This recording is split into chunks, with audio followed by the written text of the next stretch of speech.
Hey guys, so I am back to share with you guys how I cut out the pieces, and this is one of the arm pieces that I cut out.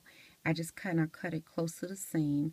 One thing that I did do is underneath where like the armpit would be, I notched that out so that when I turn it, it will sit correctly. One thing that you're going to need for this particular part is you're going to need a dowel rod or either a long pin of some sort. I find that the dowel rods work much better. A dowel rod looks like this, and it's just a wooden a piece of wood, pretty much. This is a lot of fibers that's on it from me turning the other pieces. So you're going to use this, and you're actually going to stick it in there, and you're going to turn it around, and then you're going to press it. And so this is the arm piece already done here, and then this is the one that I have to do.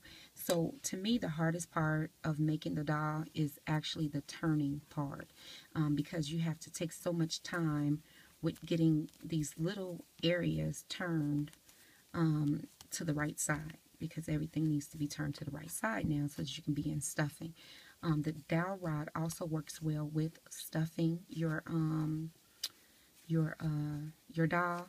And I think in some of the polyfield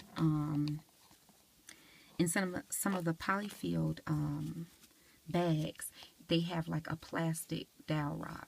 But as you can see, I'm just kind of taking it little by little. I don't want to stretch out or stress the fabric any more than what it is.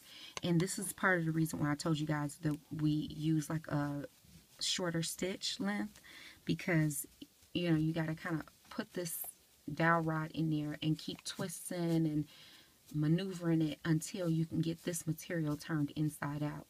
I know that some people also use like a safety pin. You can put a safety pin on the end, and then you kind of just wiggle the safety pin until you get the safety pin back out to the other side. So that works as well. But I think the dowel rod works pretty good. And the one that comes with the stuffing is fine. So you don't have to go out and buy another one. And if you don't have one, then you can always use a pin. Just be careful that you don't poke a hole. You need a blunt tip. Like this has like a blunt tip, because you don't want to poke a hole in your doll and expose the stitches, because if you do, you'll have to go back and re-sew what you've already sewn. So I mean, it does take some time, as you can see, but it will come. You just have to keep, you know, pressing it and maneuvering it until you get the whole thing turned to the inside. So I'll keep messing with that, but that's how you turn the arms and the legs. So these are all turned, and that's her arm. And then I have two of these super long legs, and then I have her body part that has already been turned as well. So what you're going to do is you're just going to start stuffing, and when you stuff, you want to make sure that you stuff a whole lot. Now, what I did find is, like I have two different forms of stuffing here. And I know that you're probably not going to be able to really see it on video, but this is the polyfield that they sell at the store, like at your Michael's or Joann's. It's fairly inexpensive. You can also find this at Walmart. When you're going to stuff your doll, you're going to take little pieces and you're going to pull the stuffing loose just like this. And when you pull the stuffing loose, what that does is it fluffs up the stuffing, as you can see. So you want to pull that loose, and then you want to also make sure that you're using small parts, you know, to stuff with, because you want this stuffing to kind of be as thick as you possibly can get it, and you want your doll to be really full.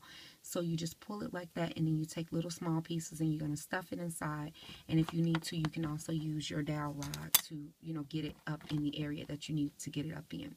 That's one type of fiber feel. Another one that I have is pure polyester, and like I said, I'm not sure if you're going to be able to see the difference, but it's much more fluffier than this fiber feel here. Yeah, you can see the difference here. It's much more fluffier, and to me it works a lot better, so this is what I'll be using. But on my first doll, I actually use this one, so it doesn't matter which one you use, but if you can get the softer, more, it's like more dense, you can't pull it apart like you can the other one as easy, but you still have to use smaller portions and stick it in there to make sure that you get it all in every, you know, nook and cranny up inside of there.